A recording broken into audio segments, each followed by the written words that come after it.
At dinner, my sister's rich new boyfriend made fun of my clothes, my job, even the way I talk, and everyone laughed. My husband told me to stop making a scene, so I stayed quiet. But when the guy started bragging about his job, I took out my phone.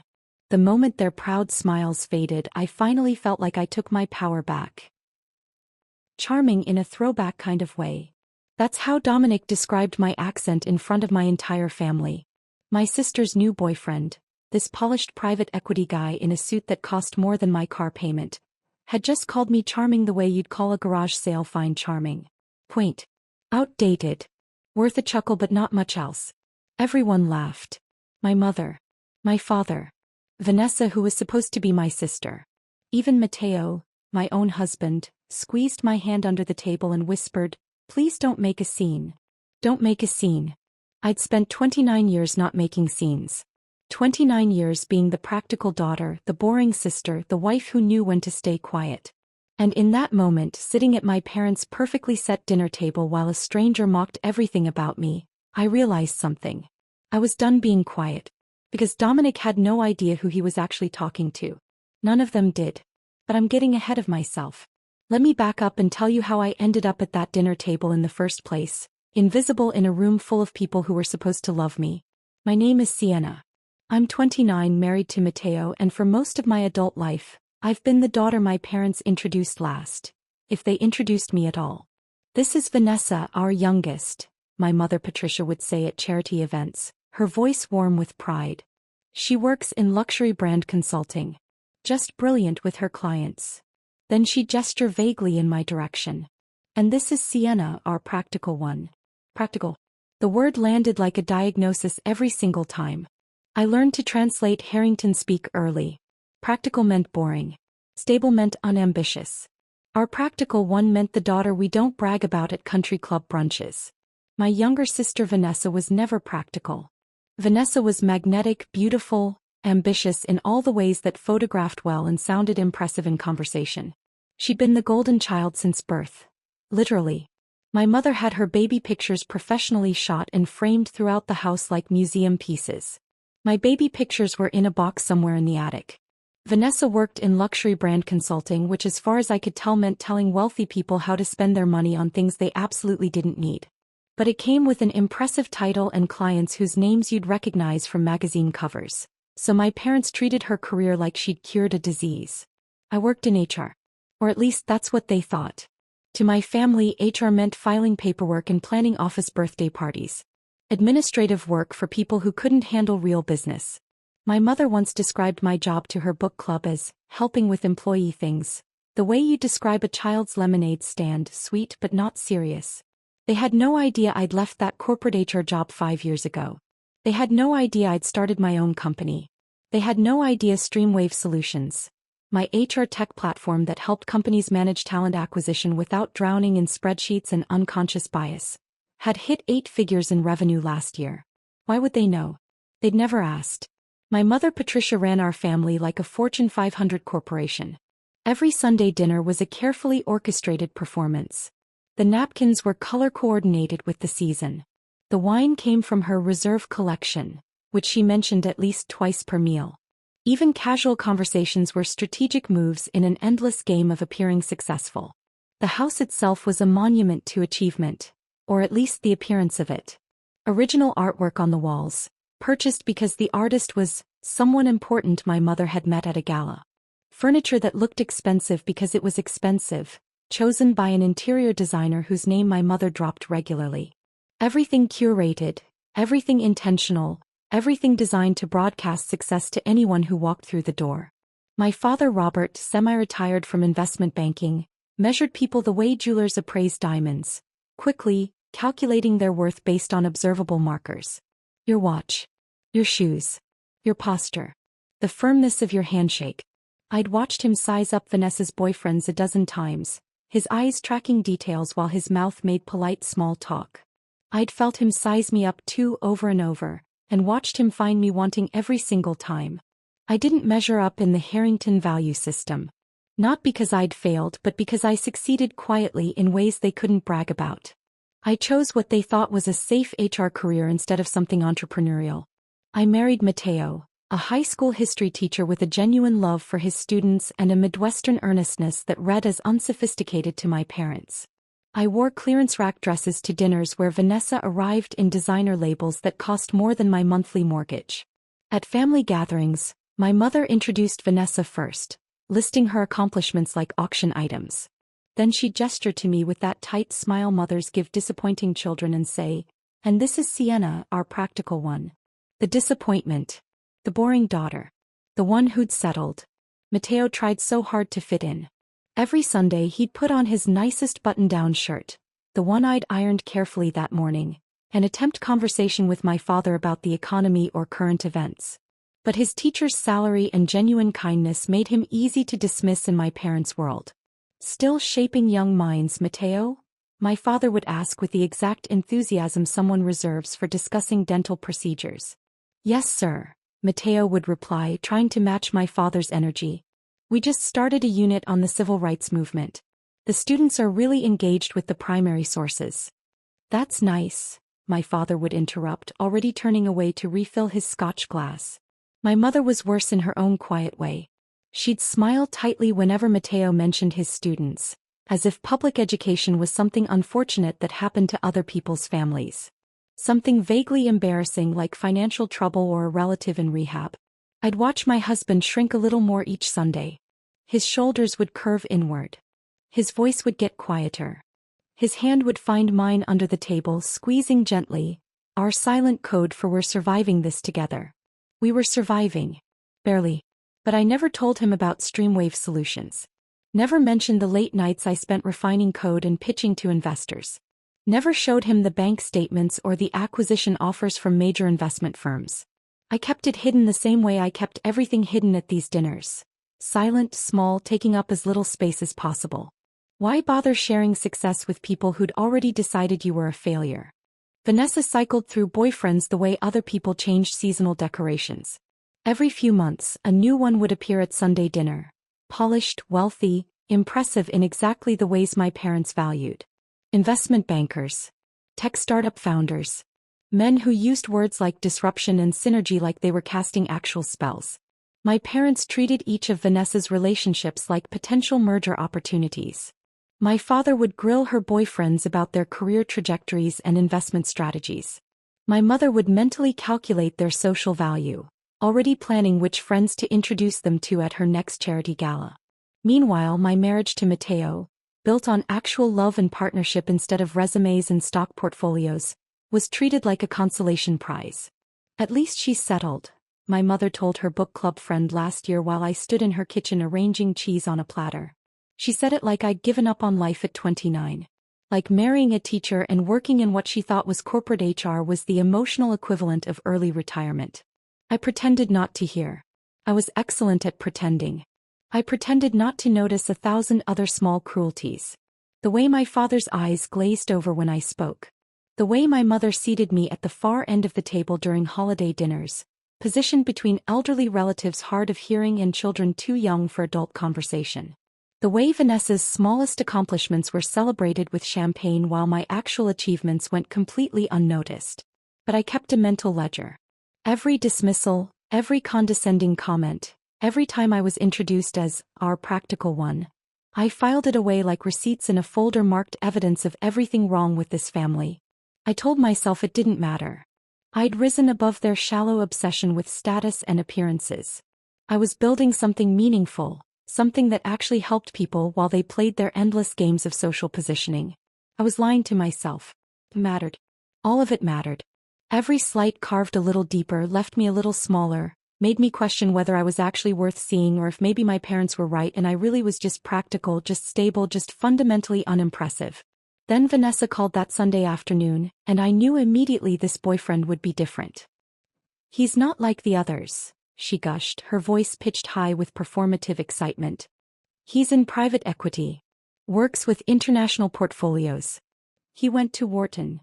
I could practically hear my mother's heart rate spike through the phone. "That sounds great," I said, folding laundry in our small apartment bedroom, only half listening. Vanessa's boyfriends were all interchangeable to me. Expensive suits wrapped around fragile egos. "Mom's already planning the entire dinner," Vanessa continued. She wants everything perfect. You're still coming Sunday, right? As if I had a choice. As if skipping Sunday dinner was ever actually an option in the Harrington family. When I told Mateo about the upcoming dinner, he sighed the way people do when facing something inevitable and unpleasant. He was grading papers at our kitchen table, red pen in hand, looking tired in that specific way teachers do in October when the school year's initial enthusiasm has worn off but winter break is still impossibly far away. Maybe this one will be decent, he offered without looking up from a student's essay about the American Revolution. I didn't have the heart to tell him that decent wasn't what my parents valued. Impressive was. Successful was. Wealthy was.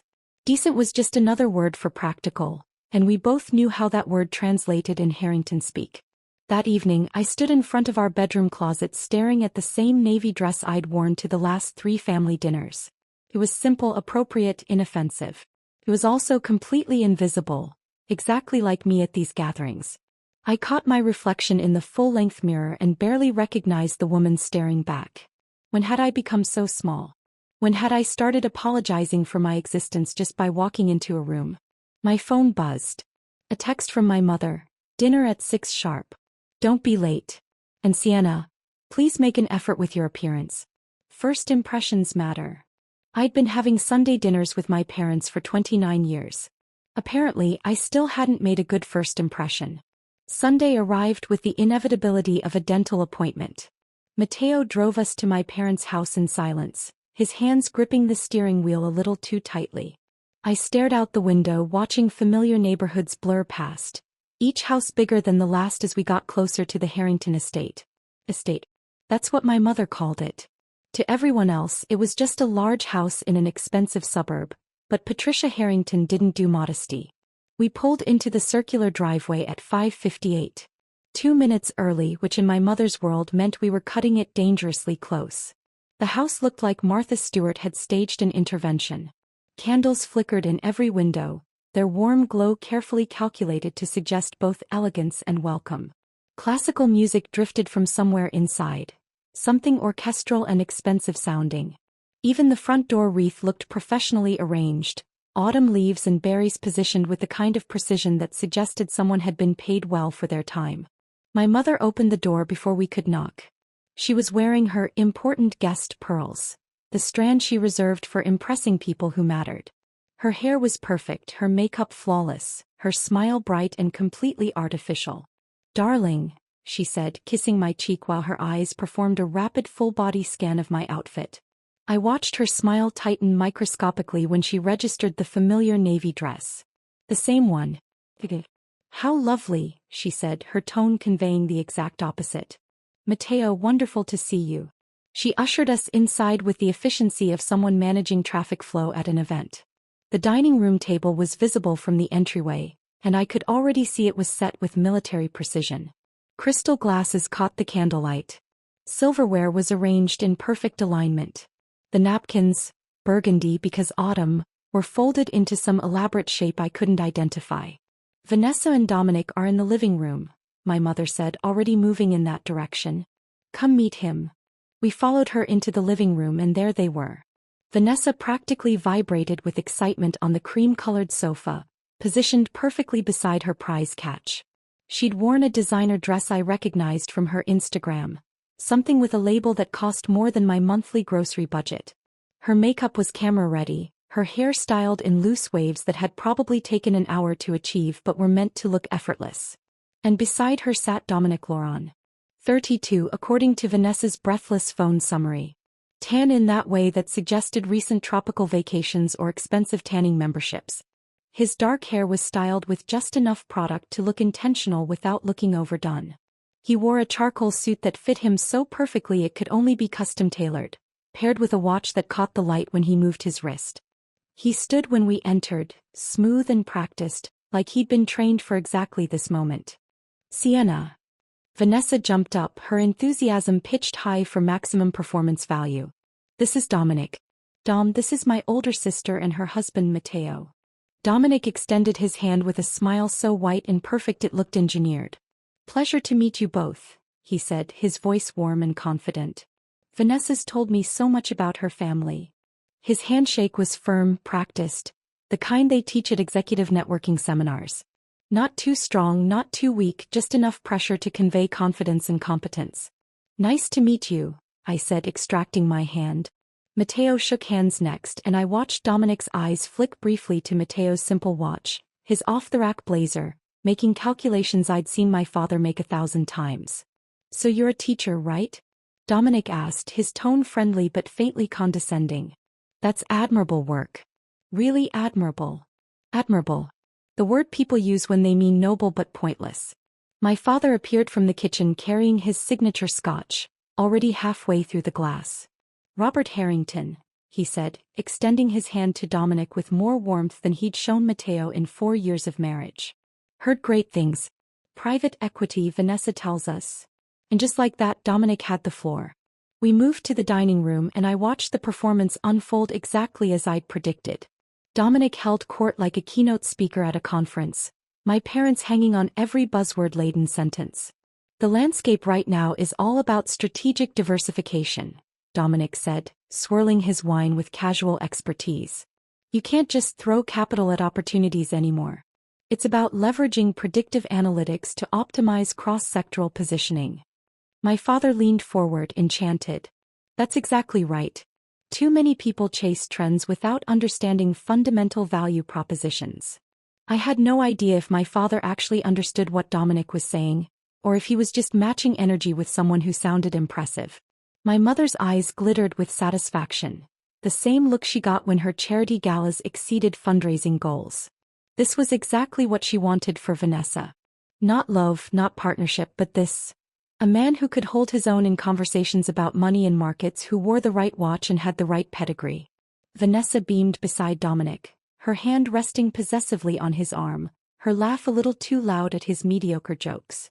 She was performing too, playing the role of adoring girlfriend to this impressive man, basking in the reflected glory of his apparent success. I pushed asparagus around my plate and felt Matteo's knee press against mine under the table. Our silent code. We're surviving this together. But something felt different tonight. Even Matteo seemed diminished in a way I hadn't seen before. His shoulders curved inward. His responses to questions came out quieter than usual, almost apologetic. So Matteo, my father said during a brief pause in Dominic's monologue, still teaching American history? Yes, sir, Matteo replied. We just started a unit on Reconstruction. The students are really engaging with the primary source materials. That's good, my father interrupted, already turning back to Dominic. So you were saying about the acquisition pipeline? I watched Matteo's face close off slightly, retreating into himself the way he always did at these dinners. Then Dominic's attention shifted and I felt the temperature in the room drop. So Sienna, he said, his tone still friendly but edged with something sharper, more assessing. Vanessa mentioned you work in HR? The way he said HR made it sound like I managed a complaints department at a call center. Yes, I said, keeping my voice even and professional. I handle talent acquisition and employee relations for a tech company. Ah, tech. Dominic nodded slowly, condescendingly. Must be interesting. You know, I consult with a few tech startups on the side, mostly on the business development end. The HR side is so administrative, you know? Important work, obviously, but not exactly where the real strategy happens. I felt Matteo tense beside me. Someone has to make sure the strategists don't end up in harassment lawsuits, I said lightly. The table offered polite chuckles. That nervous, performative laughter that signals everyone knows an insult just landed but no one wants to acknowledge it. Dominic smiled wider. Touché. But seriously, have you ever thought about pivoting? You seem smart. Maybe transition into something more growth-oriented? Business operations, maybe strategic planning. Before I could respond, my mother jumped in. Sienna's always preferred stability over risk, she said, her voice warm but dismissive. She's very practical that way. There was again. Practical. The word that defined my entire existence in this family. The table murmured agreement. My father nodded like she'd made an excellent point. Vanessa smiled sympathetically, as if my career choices were a chronic condition she'd learned to accept. I felt something crack inside my chest. Small but significant, like the first fracture in a dam before the whole thing breaks. Dominic wasn't finished. Well, nothing wrong with practical, he said, though his tone suggested otherwise. But you know what they say, real success requires calculated risks. That's how wealth is actually built. He gestured vaguely at the expensive dining room, the implication clear. This is what success looks like, and you'll never achieve it by playing it safe. My father raised his glass slightly in agreement. Dominic turned his attention back to Matteo. And teaching man respect. Seriously. Teachers are heroes. Underpaid heroes, but heroes. He chuckled, shaking his head. I actually considered teaching once, during my gap year before Wharton. Thought I'd do teach for America, give back to the community. But then I realized I could make more impact through capital allocation, Help more people by creating jobs and economic opportunity. My father actually nodded like Dominic had just shared profound wisdom. Matteo's jaw tightened, but he said nothing. His knee pressed harder against mine under the table. The dinner continued, and Dominic's condescension grew bolder with each course. He commented on my dress during the salad course. That's a cute dress, Sienna. I love that color, so classic. Very timeless. Cute. Timeless. All code words for cheap, outdated, something you'd find at a clearance sale. Vanessa giggled. Sienna's always been more understated with fashion. Understated. Another word that meant boring. During the main course, Dominic suggested Matteo look into educational consulting. Seriously, man, you should consider it, he said, cutting into his steak with practiced precision. There's real money in it. These private consulting firms that work with school districts. They pay way better than classroom teaching. You've got the expertise. Might as well get compensated properly for it. The implication was clear. You're wasting your potential on a job that doesn't pay enough. Matteo forced a smile. I appreciate the suggestion. I'll look into it. But he wouldn't. We both knew he loved teaching, loved his students, loved the actual work even if the salary was modest. Then came the comment that finally broke something in me. We were between the main course and dessert when Dominic leaned back in his chair, relaxed and confident, and turned to me with a smile that didn't reach his eyes. Sienna, I have to say, I love your accent. It's charming. Very throwback. Where are you from originally? Rural Pennsylvania, I said quietly. Ah, that makes sense. He nodded like he'd solved a puzzle. It's charming in a throwback kind of way. Very authentic. Charming. Throwback. Authentic. He just called my accent. The slight rural twang I'd never fully lost despite years of trying to soften it. Quaint and outdated. Worth a chuckle but not much else. The table laughed. My mother. My father. Vanessa. And Matteo, my husband, the man who'd promised to honor me, to stand beside me, squeezed my hand under the table and leaned close. Please don't make a scene, he whispered. 5 words that cut deeper than anything Dominic had said all night. I froze, my fork halfway to my mouth. Don't make a scene. I'd spent 29 years not making scenes. So I did what I'd always done. I smiled. Stayed quiet.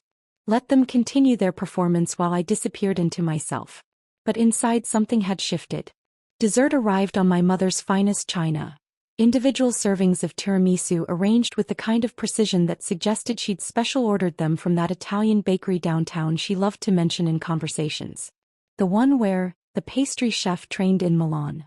My mother served each plate personally, a ritual she performed when she wanted to emphasize her role as the perfect hostess.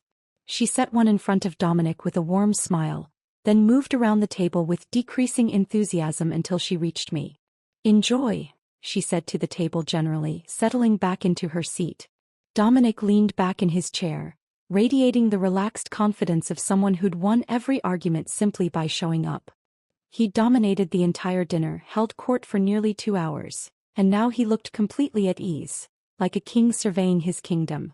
He swirled his wine, the deep red catching the candlelight, and launched into what was clearly meant to be his closing argument for why he was the most impressive person in the room. So I'm actually in the middle of this massive acquisition right now, he announced, his voice carrying that casual authority people use when they're about to brag. My firm's acquiring this mid-tier software company, Stream something. Can't remember the exact name off the top of my head. My fork stopped halfway to my mouth. It's a decent logistics platform, he continued, completely oblivious. Nothing revolutionary but solid fundamentals. We're planning to gut the existing structure, bring in new leadership, restructure the tech stack, and flip it for triple the valuation. Classic value extraction play. He said it so casually, like he was discussing weekend golf plans, completely unaware that he was describing my company. My company. Streamwave Solutions. The platform I'd built from absolutely nothing 5 years ago when I'd left a toxic corporate HR job and risked everything. Our savings, our stability, my reputation, to create something meaningful. Something that actually helped people. The company that had consumed my nights and weekends for half a decade. The one I'd coded myself in the beginning, sitting at our kitchen table at 2 in the morning because I couldn't afford to hire developers yet. The one that had nearly bankrupted us twice before it finally gained traction. The company that hit 8 figures in revenue last year. And this fraud sitting across from me couldn't even remember its name. That sounds incredibly complex, my mother cooed, her eyes bright with admiration. How do you manage all the moving pieces? Dominic waved his hand dismissively, false modesty practically radiating off him. It's what I do. You develop instincts for these things after enough deals. Knowing which companies have hidden value, understanding market positioning, seeing opportunities other people miss. My father leaned forward, eager to demonstrate his own financial acumen. What's the timeline on something like that? 6 months? A year? We're targeting close in 90 days, Dominic said confidently. Fast execution is key in these situations. You don't want competitors sniffing around once word gets out. Vanessa gazed at him like he'd just invented currency. That's so impressive, babe. I can't believe you're working on something that big. I sat there, my fork trembling slightly in my hand, feeling a rage so pure and cold it sharpened every thought in my head to crystal clarity. Because I knew, absolutely, unquestionably knew, that Dominic Laurent had zero connection to the actual acquisition team at Apex Capital Partners. I'd sat through every single meeting with Apex. 5 months of negotiations, presentations, due diligence sessions. I'd reviewed every document, every contract draft, every organizational chart. I'd shaken hands with the managing directors, the legal team, the financial analysts. I knew the names of their assistants. I knew which partner took her coffee black and which one had a daughter starting college in the fall. Dominic's name had never appeared once. Not in emails. Not in presentations. Not in the legal paperwork. Not in casual conversation. Not anywhere. He was lying. Completely, entirely, brazenly lying. Using my company, my work, my sacrifice, my success, as a prop to impress my family. And they were believing him. Eating it up like starving people at a feast, asking follow-up questions, nodding approvingly, treating him like the successful one while I sat invisible at the other end of the table. The daughter who'd never amounted to anything was actually the CEO he was pretending to have power over. The irony was so sharp it could draw blood. The key, Dominic continued, warming to his subject, is understanding that mid-tier companies like this one don't know their own value. They're usually run by people who stumbled into success. Right place, right time, but no real business sophistication. Our job is to professionalize the operation and unlock the real potential. People who stumbled into success. I'd worked 16-hour days for 2 years straight to build Streamwave. I'd taught myself advanced coding. I'd pitched to 47 investors before finally getting funded. I'd personally handled customer support calls at midnight because we couldn't afford to hire anyone yet. But sure, I'd stumbled into it. My mother sighed contentedly. It's wonderful to see young people with such drive and vision. Don't you think so, Robert? Absolutely, my father agreed, raising his glass slightly toward Dominic. This is exactly the kind of strategic thinking that separates successful people from everyone else. I felt something inside me snap. Not loudly. Not dramatically. Just a clean break, like a bone finally giving way under pressure it was never meant to bear. I set down my fork carefully, deliberately, the way you handle something fragile and dangerous. Matteo glanced at me nervously. He knew my expressions well enough to sense the shift, even if he didn't understand what was causing it yet. I pulled out my phone slowly, ignoring his questioning look. My hands felt steadier than they had in years as I navigated to my email and opened the folder labeled Apex Acquisition. 5 months of correspondence, all meticulously organized. Team rosters. Organizational charts. Meeting notes. Legal documents. Everything I needed. Dominic, I said, my voice cutting through his monologue like a knife through silk. The table went quiet. Everyone turned to look at me, surprised to hear me speak with such clarity, such purpose. Dominic blinked, clearly not expecting to be interrupted. A flicker of irritation crossed his face before he smoothed it back into politeness. "What firm did you say you work for?" I asked, my tone conversational, almost friendly. He straightened slightly, probably thinking I was finally engaging with his brilliance. "Apex Capital Partners." "Why do you ask? And you're leading the Streamwave acquisition?" "That's right." His confidence was already returning, that smug certainty that he could talk his way through anything. "Why, do you know someone there?" I smiled. Not the tight, performative smile I'd worn for 4 years of Sunday dinners. Not the polite mask I put on to keep peace. This was something else entirely. Something sharp and true and finally free. "Something like that," I said softly. I turned my phone screen toward him, holding it steady so everyone at the table could see if they leaned forward. The email was open, pulled up to the acquisition team roster. Official Apex Capital Partners letterhead at the top. A complete list of every person involved in the Streamwave deal, from managing directors down to junior analysts. "That's interesting," I continued, my voice still calm, still conversational, "because I'm the founder and CEO of Streamwave Solutions. And according to these documents, which I have because I've been in active negotiations with Apex for 5 months, you're not on the acquisition team." Dominic's face went still. "Actually," I said, scrolling deliberately, letting the silence build around us like rising water, "you're not listed as employed by Apex Capital Partners at all." I pulled up another document, the company directory I'd received just last week, complete and current. "In fact," I added, my voice still quiet but carrying clearly in the dead silence, "according to public SEC filings, you were terminated from Apex 6 months ago for ethics violations." The room went nuclear silent. Not polite dinner silent, where people pause their conversation out of courtesy. This was the kind of silence that follows explosions. When everyone's ears are ringing and reality hasn't caught up yet. When the world has fundamentally shifted and no one knows quite how to process it. Dominic's tan face drained of color, going from bronze to the shade of old newspaper in seconds. My mother's wine glass trembled in her hand, the red liquid threatening to spill over the rim. My father's mouth opened and closed soundlessly, like a fish trying to breathe air. Vanessa stared at Dominic, her expression shifting from confusion to horror in slow motion, every emotion playing across her perfect features as the truth settled in. And Matteo looked at me like he was seeing his wife for the first time in 4 years of marriage. Really seeing me. The woman who'd been invisible at this table for so long had just become the only person in the room that mattered. I kept my phone steady, the evidence clear and indisputable on the screen. And I waited.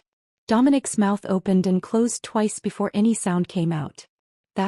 There must be some kind of misunderstanding," he finally managed, his voice lacking all the smooth confidence that had carried him through dinner. "Corporate structures are complicated. Sometimes names don't appear on every document." "These aren't just any documents," I interrupted, my voice still calm, still steady. "These are official team rosters. Legal filings. Communication logs. Your name isn't missing by accident, Dominic. It's missing because you were never part of this deal." His face had gone from newspaper pale to flushed red, panic setting in as his carefully constructed facade crumbled in real time. I wasn't done. Not even close. My fingers moved across my phone screen with absolute certainty, pulling up another file. The adrenaline flooding my system should have made my hands shake, but instead they felt steadier than they had in years. Like I'd been preparing for this moment my entire life without knowing it. "Actually, Dominic, I have more here," I said, scrolling through the documents I'd saved months ago during my due diligence research.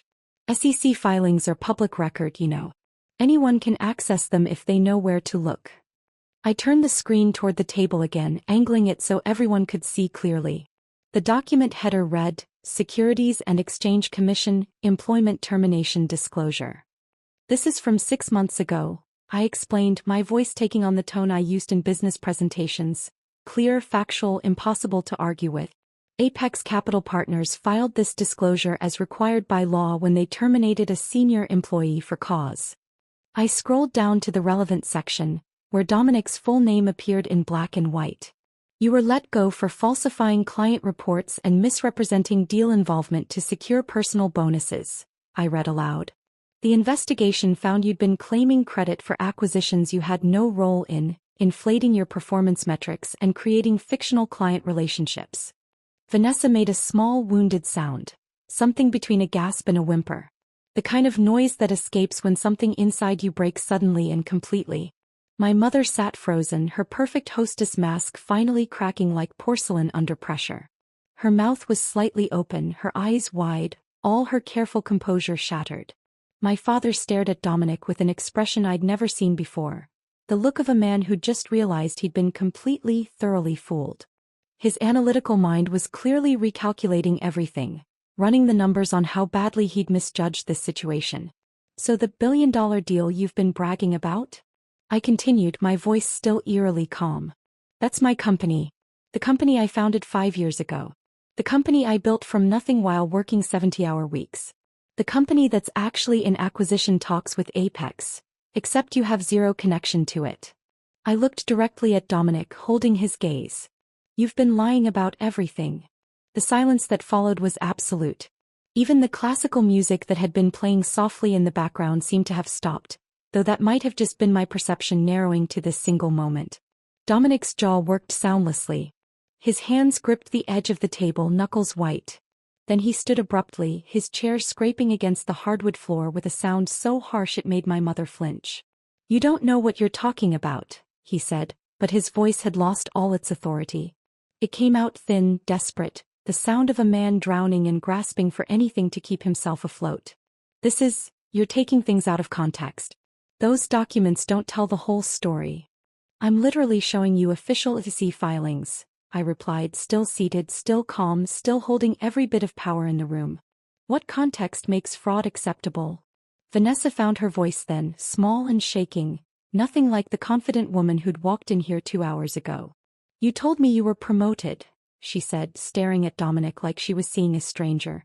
Last month you said they made you a managing director. You showed me an email. Babe, I can explain. Don't call me that. Her voice cracked. Don't you dare call me that right now. Dominic turned to her, reaching for her hand across the table, but Vanessa pulled away like his touch burned. You said you were leading deals, she continued, her voice getting stronger even as tears started sliding down her cheeks, ruining her perfect makeup. You said you were traveling for client meetings. Where were you actually going? He didn't answer. Couldn't answer. I leaned forward slightly, drawing his attention back to me. Explain what, Dominic? I asked, my voice soft but cutting. That you're a fraud? That you've been using my company, my actual work, my actual success, to impress my family while spending the entire evening mocking everything I've built? While calling my job administrative busywork and suggesting I'm not smart enough to do real strategy. The words hung in the air like smoke from a gunshot, drifting through the dining room and settling over everyone present. My mother's carefully controlled expression finally shattered completely. Her face went through a rapid series of emotions: shock, horror, embarrassment, and something that might have been shame. My father set down his scotch glass with a heavy thunk, the sound abnormally loud in the silence. Then Patricia Harrington found her voice.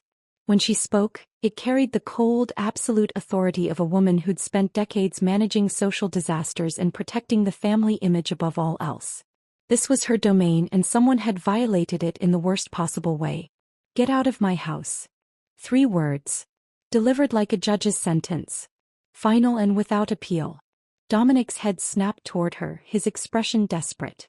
Mrs. Harrington, please, if you'd just let me explain. Now. My mother's voice could have frozen water. Get out of my house now. Dominic looked around the table desperately, searching for an ally, someone to defend him or at least question my evidence. Someone to give him the benefit of the doubt. He found nothing but shocked faces and averted eyes. My father wouldn't look at him, staring instead into his scotch like it contained answers to questions he should have asked hours ago. Vanessa had turned away completely, her shoulders shaking with silent sobs. My mother's face was carved from ice, her judgment absolute. Even Matteo, who usually tried to see the best in people, looked at Dominic with something like disgust. Dominic grabbed his jacket from the back of his chair with shaking hands. His movements were jerky, uncoordinated, nothing like the smooth confidence he'd displayed all evening. This is a misunderstanding, he muttered, more to himself than to anyone else. I can clear this up. I'll send you the real documents, you'll see. Leave, my mother repeated, standing now, her full height and presence commanding the room. And don't contact my daughter again. Any of my daughters. Dominic looked at Vanessa one last time, his expression pleading, but she wouldn't turn around. He walked to the front door, his footsteps echoing through the suddenly too quiet house. The door opened. Closed. The sound echoed through the dining room like a period at the end of a very long, very painful sentence. And then he was gone. In the silence that followed, I could hear everything with strange clarity. The ticking of my mother's antique clock in the hallway. The soft sound of Vanessa crying. My father's heavy breathing. The blood rushing in my own ears. My mother sank back into her chair slowly, moving like someone much older than she was. Her hands were folded on the table in front of her, gripping each other so tightly her knuckles had gone white. My father poured himself another scotch with mechanical precision, his movements automatic like a man going through familiar motions while his brain rebooted everything he thought he knew. Vanessa's tears were quiet but steady, the kind of crying you do when you realize you've been publicly humiliated. When you've been thoroughly fooled and everyone witnessed it. And Matteo sat beside me, his presence suddenly different than it had been all night. His hand found mine under the table, not the warning squeeze from earlier but something else. Something that felt like support. Like awe. Like he was finally actually seeing me. His eyes were wide, his expression a mixture of shock and what looked like fear. Not fear of me but fear of how wrong he'd been. How thoroughly he'd underestimated the woman he'd married.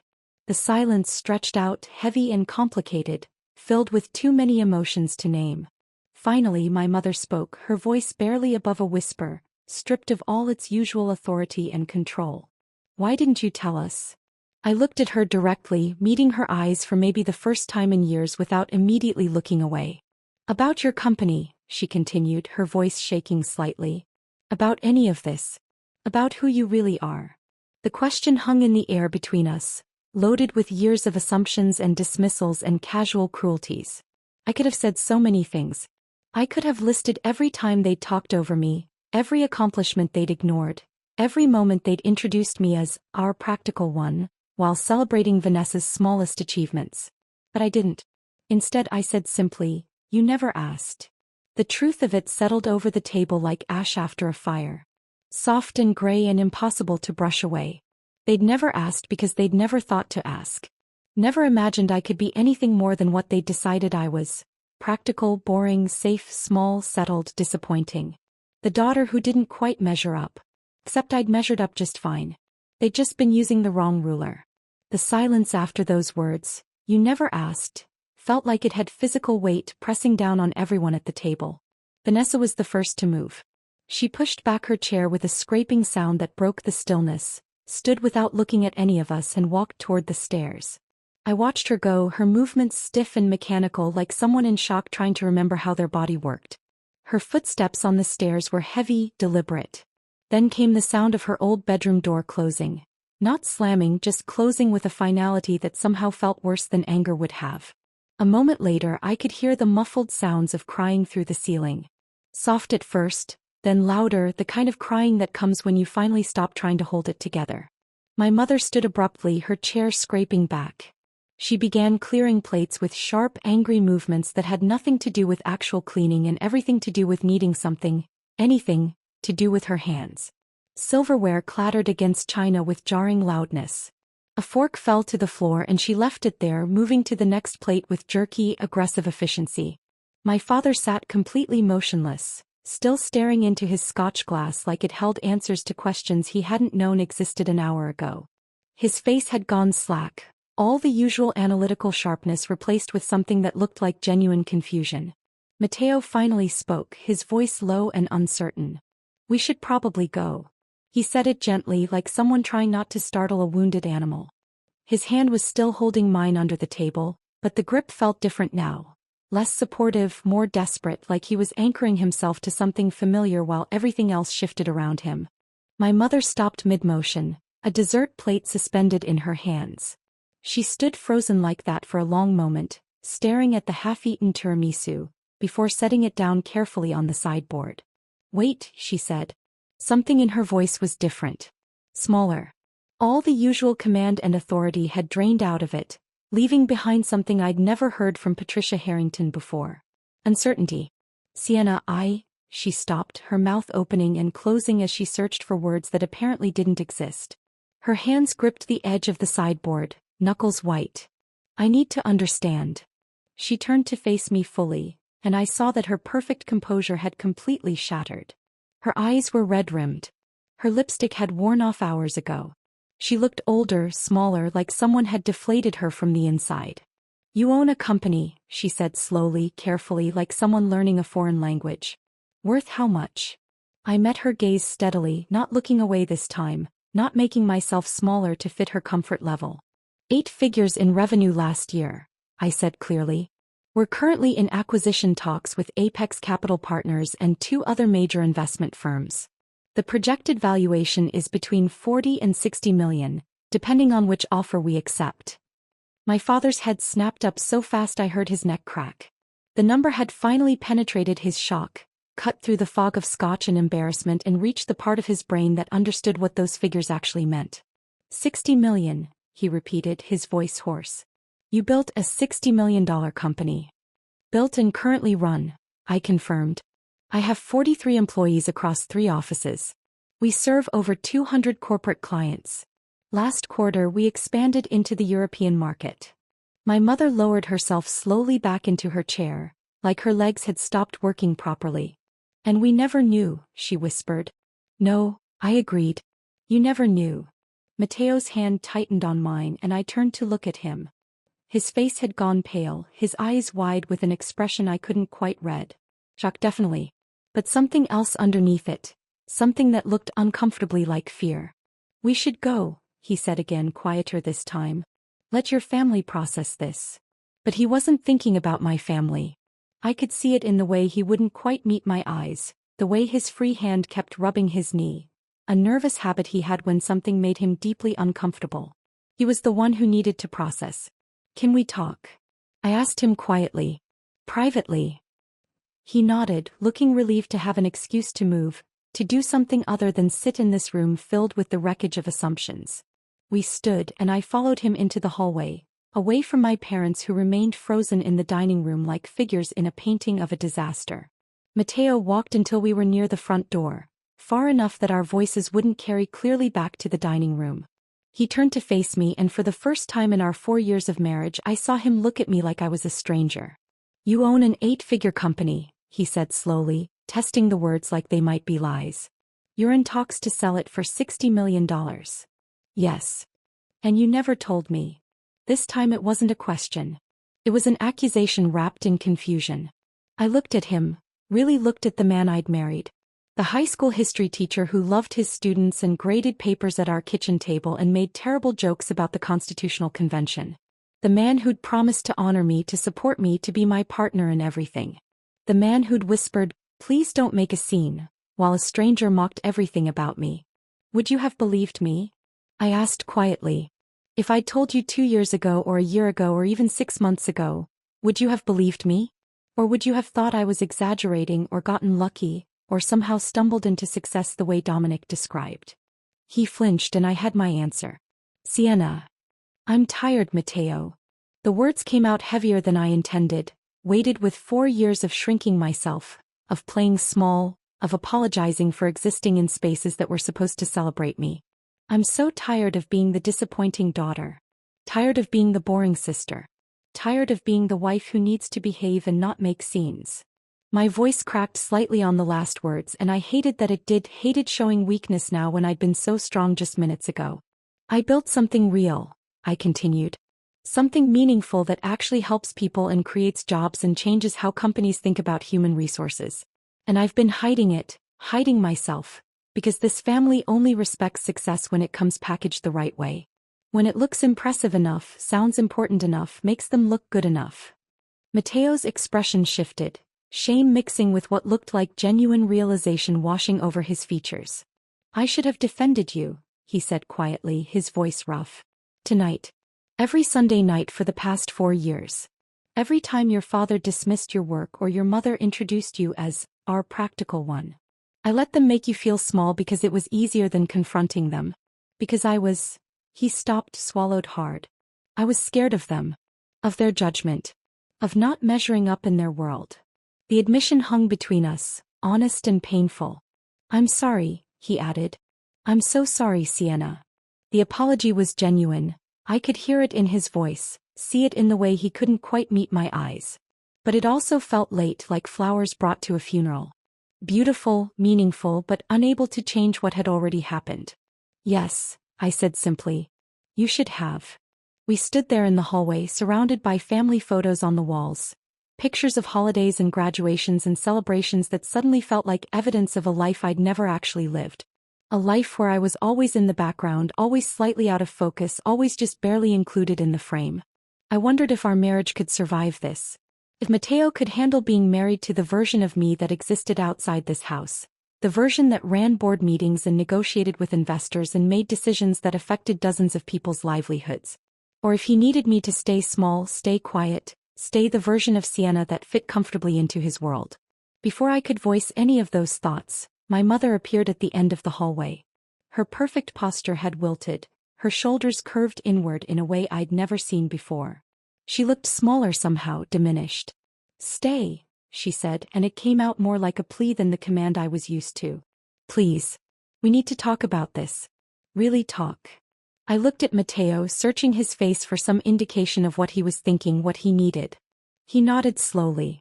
I think we should, he said quietly. I think we all need to. I turned back to my mother and made a decision that surprised even me. Hey, I said. Let's talk.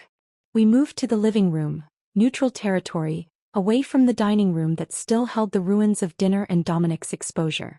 My mother sat in her usual chair, but she perched on the edge of it instead of settling back with her usual regal posture. My father joined us a moment later, carrying his scotch like a lifeline. He lowered himself into his leather armchair and suddenly looked every one of his 63 years. The sharp, analytical man who'd intimidated me my entire life looked lost, confused, like someone had pulled the foundation out from under everything he thought he knew. I sat on the couch, Matteo beside me but not touching me, a careful space maintained between us. For a long moment no one spoke. Then Vanessa appeared at the top of the stairs. Her eyes were red and swollen, mascara smudged down her cheeks, all her careful beauty routine destroyed by tears. She came down slowly, holding the banister like she needed the support, and curled into the corner of the opposite couch like a wounded animal seeking shelter. The silence stretched out, heavy and uncomfortable, filled with too many unsaid things. Finally, my father cleared his throat. I've been a fool, he said. The words clearly cost him something. Robert Harrington had built his entire identity on being right, on being smarter than everyone else in the room, on understanding value and worth with precision. We've been fools, he continued, looking at my mother, then at me. We measured you by standards you never agreed to. We ignored everything that didn't fit our narrow definition of success. And his voice cracked slightly. We made you feel invisible in your own family. My mother nodded, and I saw tears threatening her carefully applied mascara. I thought I was teaching you girls to be strong, she said softly. To be ambitious. To reach for success. But I was just teaching you to perform. To put on a show for everyone else instead of building something real. She looked at Vanessa, then turned her gaze to me. And somewhere along the way I stopped seeing my daughters. I stopped seeing you as people and started seeing you as projects to manage. Accomplishments to showcase. Extensions of my own image instead of human beings with your own paths. The admission hung in the air, raw and painful and years overdue. And for the first time in my life I saw my mother cry. I didn't sleep well that night. Matteo and I had driven home from my parents' house in silence, the kind that felt less comfortable than suffocating. He tried to hold my hand across the center console, but I'd pulled away, not angry, just exhausted. Too tired to comfort him when I had nothing left for myself. When we got home I'd gone straight to bed while he stayed up in the living room, the glow of his laptop visible under the bedroom door. I could hear him moving around, making tea he probably wouldn't drink, doing anything to avoid coming to bed and facing the conversation we both knew was waiting. I must have fallen asleep around 2 because when my phone started buzzing at 7 in the morning, I jolted awake, disoriented and gritty-eyed. 17 missed calls. I blinked at the screen, my brain still foggy with sleep, trying to understand why my phone looked like someone had died. 3 calls from my mother. 5 from Vanessa. 2 from my father, which was unusual because he never called me directly. 4 from numbers I didn't recognize. And 3 from my business partner, Marcus, who knew better than to call me on a Monday morning unless something was seriously wrong. Then I saw the family group chat. 64 new messages since midnight. My stomach dropped. I sat up slowly, my heart starting to pound, and opened the chat. The messages scrolled past in a blur. My mother's friends asking if everything was all right. Distant cousins I hadn't spoken to in years suddenly very concerned about my well-being. Even my father's golf buddy chiming in with a cryptic, "Saw the news. Call if you need anything." What news? I scrolled back to find the source and found a message from Vanessa, posted at 11:43 last night. "I'm so sorry. Emma posted about dinner. It's everywhere." My hands went cold. I opened my personal social media, something I rarely checked, and saw that I'd been tagged in dozens of posts overnight. The notifications kept coming, my phone buzzing continuously in my hand like something alive and angry. The original post was from Emma Chin, Vanessa's friend who'd apparently stopped by during dessert. I vaguely remembered her poking her head into the dining room to say hello to my mother before the Dominic situation exploded. She'd witnessed everything. And she'd posted about it. Not a video, thank God. But a detailed blow-by-blow account written with the kind of breathless excitement people reserve for witnessing car crashes or celebrity meltdowns. "Just witnessed the most insane family dinner of my life," Emma's post began. "The quietest woman at the table, literally has said maybe 5 words all night.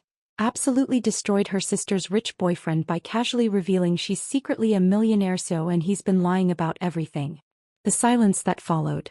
I can't. The man went from bragging about acquiring her company, that he didn't know was hers, to getting kicked out of the house in under 5 minutes. This woman is my new hero. The post had been shared 4,000 times. 4,000. It had hundreds of comments, people I'd never met discussing me like I was a character in a TV show they were binge-watching. This is the energy I need in 2024. The quiet ones are always the most dangerous. I need this woman's name so I can apply to work for her company. Imagine spending a whole dinner mocking someone and then finding out they're your boss's boss's boss. My phone buzzed again. A text from Marcus, my business partner. "You're a meme. Check Twitter. Also call me ASAP." With shaking hands I opened Twitter. The Quiet Tech CEO was trending. Someone had found my LinkedIn profile and posted a screenshot. Another person had found Streamwave Solutions' website and shared it with the caption, "This is the company the fraud was pretending to acquire." A third had created a whole thread analyzing power moves by underestimated women in male-dominated spaces. I was being celebrated as some kind of folk hero for introverts and overlooked women everywhere. One tweet with 20,000 likes read, "She sat there through an entire dinner of insults and just waited for the perfect moment to pull out receipts. This is chess, not checkers." Another, "The fact that her own husband told her not to make a scene and she still took this man down is incredible." She said, "I'm making the scene." I felt like I was watching my life become public property in real time, like someone had taken my most private family moment and turned it into entertainment for strangers. My bedroom door opened quietly. Matteo stood there holding 2 mugs of coffee, his hair messy from sleep, his expression cautious. "You're awake," he said softly. "I thought I heard your phone." "I'm trending on Twitter," I said, my voice flat. He winced. "I know. I've been up for a few hours. I wanted to let you sleep, but, yeah. It's everywhere." He crossed the room and sat on the edge of the bed, offering me one of the mugs. The gesture felt significant somehow, like he was trying to rebuild something he'd let crack through years of neglect. I took the coffee but didn't drink it, just wrapped my hands around the warm ceramic and stared at my phone screen. "You're trending," Matteo said again unnecessarily. He pulled out his own phone and showed me. The story had evolved beyond Emma's original post. People were doing deep dives into my background, finding old articles about Streamwave Solutions funding rounds, sharing screenshots of my company's client list. A tech journalist from a major publication had already sent an interview request to my business email. My work inbox, which I'd checked despite it being barely past 7 in the morning, had 47 new messages. Half from reporters wanting quotes or interviews. Half from potential clients who apparently liked the idea of working with the woman who took down a fraud at Sunday dinner. I felt overwhelmed and vindicated in equal measure, riding a wave I hadn't intended to create but couldn't deny feeling powerful upon. I called in sick today, Matteo said quietly, setting his phone aside. I looked up at him surprised. Matteo never called in sick. He was the teacher who showed up with a fever because his students had a test scheduled. Why? Because my wife is a CEO, he said, meeting my eyes for the first time since last night. Because I've been treating her like she's invisible for 4 years. Because I owe you more than an apology whispered in a hallway while your family falls apart. His voice cracked slightly on the last words. I've been doing a lot of thinking, he continued. About what you said. About how I've let your family make you small because it was easier than standing up to them. About how I told you not to make a scene when you had every right to defend yourself. He rubbed his face with both hands, looking exhausted. I was wrong, Sienna. About all of it. And I'm sorry. Before I could respond, my phone rang. My mother's number. I looked at Matteo, who nodded. Put it on speaker, he said. I should hear this too. I answered and placed the phone on the bed between us. Sienna. My mother's voice came through strained but determined, nothing like her usual controlled composure. I know you're probably overwhelmed right now. I know we have a lot to work through. But I need you to know something. She paused and I heard her take a shaky breath. Vanessa confronted your father and me last night. After you left. Really confronted us for the first time in her entire life. I closed my eyes, bracing myself for whatever was coming. She said we'd created a family where only certain kinds of success mattered, my mother continued, her voice getting thicker. Where she felt constant pressure to date impressive men and have an impressive career just to earn our approval. She said she's been performing for us her whole life and she's exhausted. I heard my mother's breath hitch. She said watching you finally speak up gave her permission to do the same. She said if you could stand up to Dominic and to us after years of being dismissed, then she could too. There was a pause and I heard muffled conversation in the background. My father's voice, though I couldn't make out the words. Your father wants me to tell you something, my mother said. He says, her voice cracked completely. He says he's proud of you. That he's always been proud, he just didn't know how to show it. That he measured everything by the wrong standards and he's sorry. I felt tears prick my eyes despite myself. We're sorry, Sienna, my mother whispered. For all of it. For making you invisible. For celebrating Vanessa's performance while ignoring your actual achievements. For creating a home where you felt like you had to hide who you really were.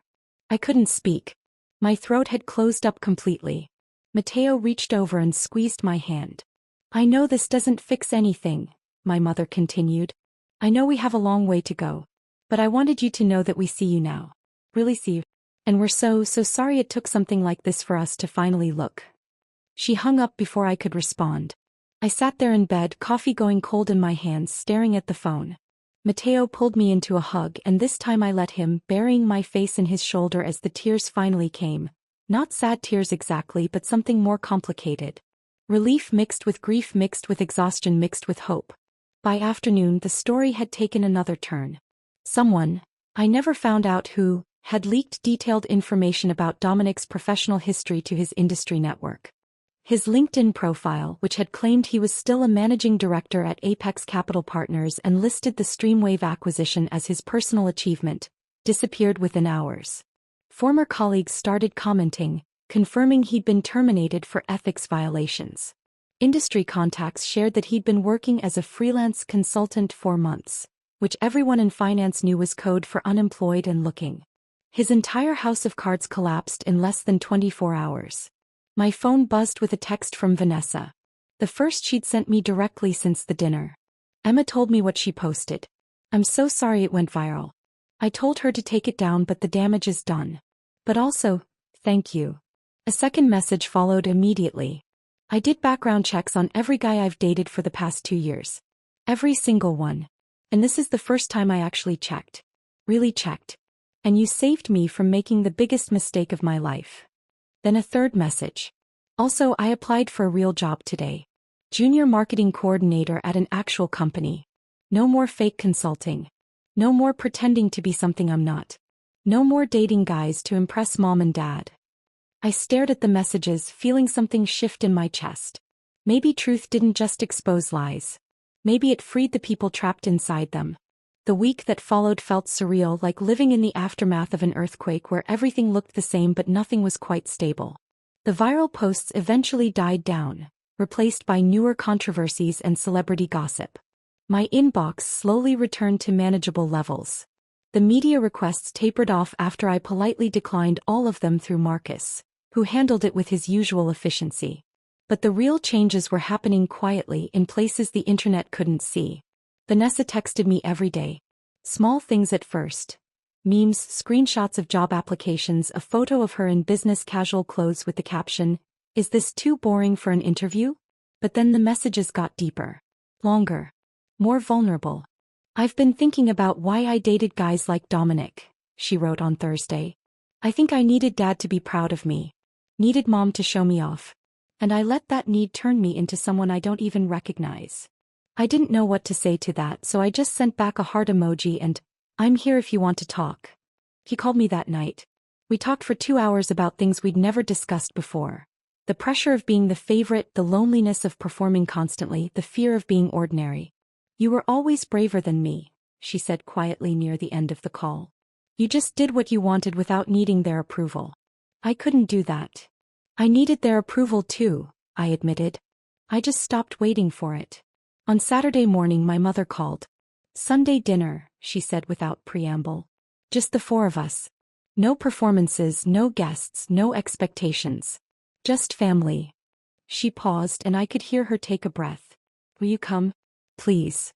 Mateo was watching me from across the kitchen table, his coffee halfway to his mouth, clearly trying to read my expression. 'Hey,' I said. 'We'll be there.' When we pulled into my parents' driveway Sunday evening, my stomach was tight with nerves despite everything. Some habits die hard and years of dreading these dinners had left their mark. But something was different the moment my mother opened the door. She was wearing jeans. Actual denim jeans, not the designer kind she wore to charity brunches, but regular worn in Levi's paired with a simple navy sweater. Her hair was pulled back in a casual ponytail.